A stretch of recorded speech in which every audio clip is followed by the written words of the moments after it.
novelty or engagement, because it has such a specific aesthetic, it's like, okay, this is not like a lowest common denominator visual style. Like, you have to have a certain, like, just enjoy a certain kind of thing to like how this looks and sounds and feels. So you'd think like you'd want that to then be able to hit the biggest cross section of that potentially aesthetically receptive audience as you can. Yep. But they don't care about that, apparently. No, and in these days, that's probably fine. Yeah. Like, there's such an audience for really difficult games of this type that's, you know, probably a relatively safe bet. But I was surprised. Yeah, I mean, it's probably also a situation where there are people who are, there are surely tons of people who end up playing this game and are put off by how hard it is, but there are probably also people who see the aesthetics and then find out that they actually like the fact that it's super hard. For sure. Like, I think Ori and the Blind Forest is a game that I think about with that, because that game is just hard as fuck. Ori and the Blind Forest is like Meat Boy like style precision platforming, but then it's just on a huge Metroid map, but it just also just wrecks you all the time, except that it looks like a cute Disney cartoon or something, or like an anime. It looks like an anime. It doesn't, it looks like, it's got sort of like Miyazaki-esque backgrounds and these sort of like beautiful looking animal characters who just get fucking owned all the time. You are owned all the time.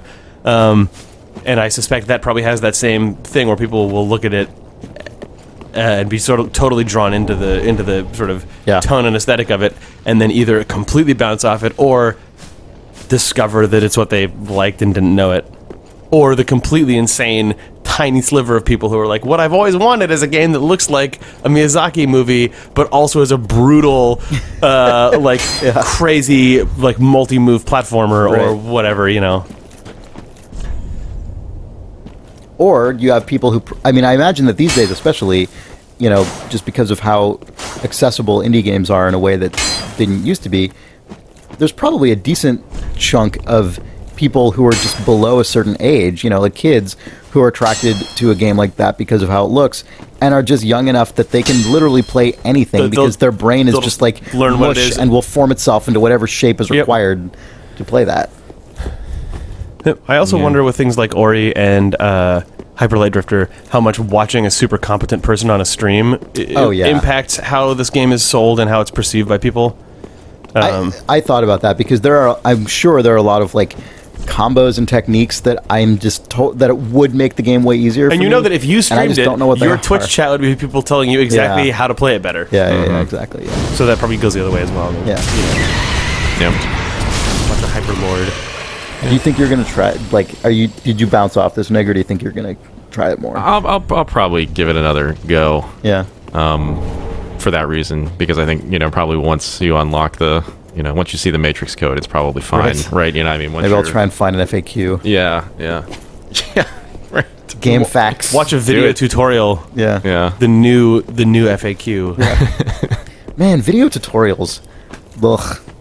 It's really it's airline food. No, it's really annoying these days how frequently you just want to find like what must be like a 2-sentence explanation of like, I'm using Photoshop and I need to do this, or like I'm using Adobe Audition. Hey guys, today I'm going to tell you about the gradient tool. Oh man. Oh my god, and it's like a 7-minute video of some like asshole with a huge amount of background noise, like just all like it's so hard to just find an explanation of how to do a thing in a piece of software that isn't on YouTube.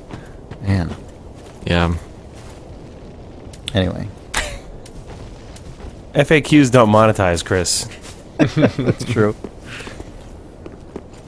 Well, that is actually the answer, I suppose, because I remember, like, you'll see just a really dumb explanation of a really simple thing on a YouTube video, but then it'll have like 500,000 views. Yep. And everyone in the comments is like, "Oh, thank God, I finally know how to do this." And it's like, and that guy's like, "Sweet, 500,000 ads exposed." Yeah, exactly. Yeah.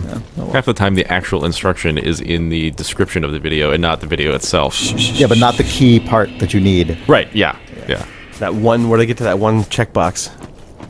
Well, now that YouTube allows you to play videos on 2x speed, good tip for speeding through those garbage things. Anyway, reader mail.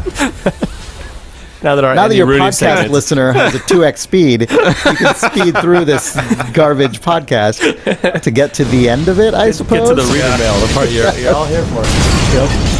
Here it is. Daniel Gallagher writes, "Hey, my name is Danny Gallagher. Got into your podcast recently and I love it. Spending a lot of time trying not to bust out laughing on the tube in London.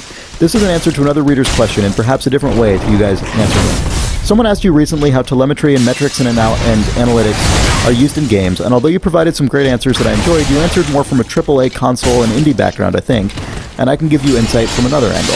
The evil world of mobile, and myself as a small-time indie dev with experience from mobile." By the way, this is the email from the guy who wrote in with his Squarespace website. This is the full email. "Firstly, I worked at Mind Candy for a long time, and we used analytics to an insane degree. At the start of the project, we would already be using analytics to decide on project names, icons, and key art. For instance, we'd put around 50 icons on Facebook as click-through ads. We would take the data according to which one got the most clicks from our target demographic. I think for the project I was on, this was middle-aged women aiming for classic match 3 play. We would take the winner and do some more concepts and put them up again and whittle them down again and then iterate and repeat. This would go on until we had an icon we felt got clicked a lot by our target audience." Man, that is crazy. Yeah. "When we began making the game, we would have things that would tell us exactly how long people looked at screens and how many times they touched certain parts of the screens or buttons.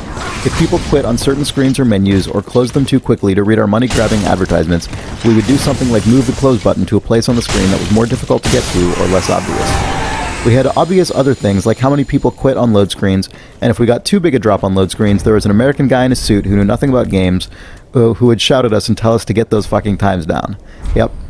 We had numbers for levels and drop off on certain levels, and we had an actual in-bit editor extension in Unity where we could jump to a certain level and look through the history of matches played on it, all recorded 100%, and press play, and it would build the level and show us exactly every single one of their moves, and we could tweak the game to make it easier or harder depending on how far people were getting before spending money or